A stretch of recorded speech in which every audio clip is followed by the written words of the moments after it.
Muy buenos días a todo el mundo y bienvenidos a esta nueva píldora formativa en pediateca.com. Hoy quiero tocar un tema un tanto controvertido. Hoy te quiero presentar una revisión que llevo haciendo sobre el control de la fiebre con medios físicos, algo que es una práctica muy habitual en enfermería y en pediatría en general, también por médicos pediatras y que hoy te quiero venir a desmitificar un poco la eficacia, la efectividad de los métodos físicos para el control de la fiebre.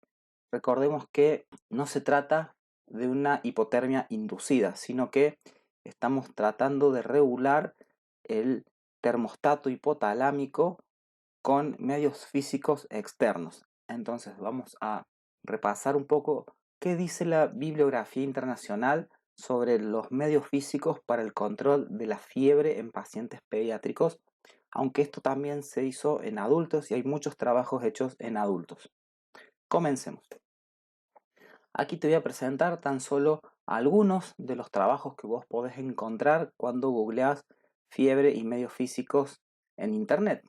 Hay muchísimas revisiones en las que la mayoría de ellas concluyen que los medios físicos no son adecuados para el control de la fiebre. Algunos trabajos han encontrado un descenso rápido pero transitorio de la temperatura corporal en pacientes pediátricos y adultos con fiebre sometidos a medios físicos. ¿Cuáles fueron los medios físicos más utilizados? Principalmente los paños fríos, los baños fríos y en algunos casos los baños con alcohol, lo cual está, como vamos a ver en una diapositiva posterior, totalmente desaconsejado los baños de alcohol o los baños de vinagre, sobre todo en pacientes pediátricos, en los cuales se puede producir una hipoglucemia muchas veces fatal. Los medios físicos producen un descenso rápido de la fiebre, de la temperatura corporal, pero con una corta duración, es un efecto transitorio y sobre todo con un efecto rebote. ¿Por qué? Porque el hipotálamo, que es el que está alterado en este paciente con fiebre, va a interpretar como centro termorregulador del cuerpo que está siendo agredido con una hipotermia, entonces va a generar mecanismos compensatorios para tratar de conservar la temperatura corporal que de por sí ya está aumentada, por eso el paciente tiene fiebre.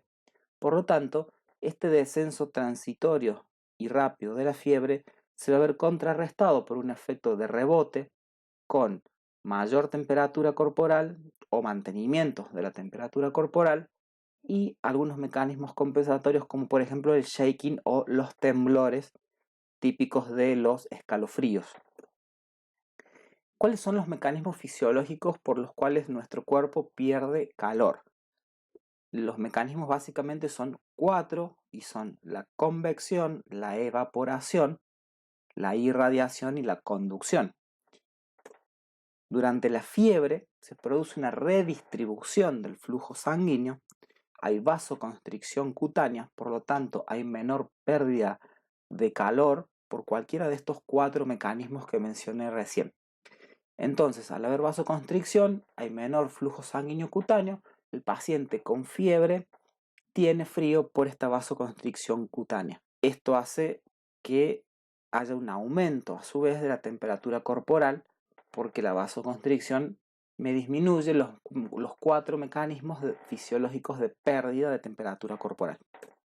Entonces, los medios físicos actúan sobre termorreceptores de la piel que se encargan de reducir la temperatura corporal, pero de forma transitoria, porque se integran a nivel hipotalámico en lo que es hipotálamo anterior, mientras que el hipotálamo posterior es el que se encarga de los pirógenos endógenos, es el que tenemos que controlar con medidas antipiréticas farmacológicas. Nuestra llegada con los medios físicos es muy limitada, ya que el control de la temperatura va a ser transitorio y, como digo, con un efecto rebote. El termostato hipotalámico entonces se regula con medicamentos antipiréticos, por ejemplo, dipirona, ibuprofeno o paracetamol. En Argentina utilizamos mucho la dipirona y el ibuprofeno, no tanto el paracetamol, sobre todo en ámbitos hospitalarios.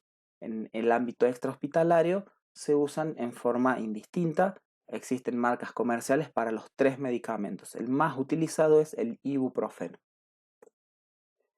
Entonces, los paños fríos generan una vasoconstricción cutánea y activan los mecanismos centrales de conservación de la temperatura, sobre todo el shaking, los temblores, los escalofríos. Y esto provoca a la larga o a la corta un efecto rebote para conservar la temperatura corporal de acuerdo a la regulación del termostato hipotalámico, que está elevada, que está por ejemplo en 38, 38,5, 39 grados. Y es ahí donde debemos actuar sobre este termostato hipotalámico con fármacos, con drogas antipiréticas.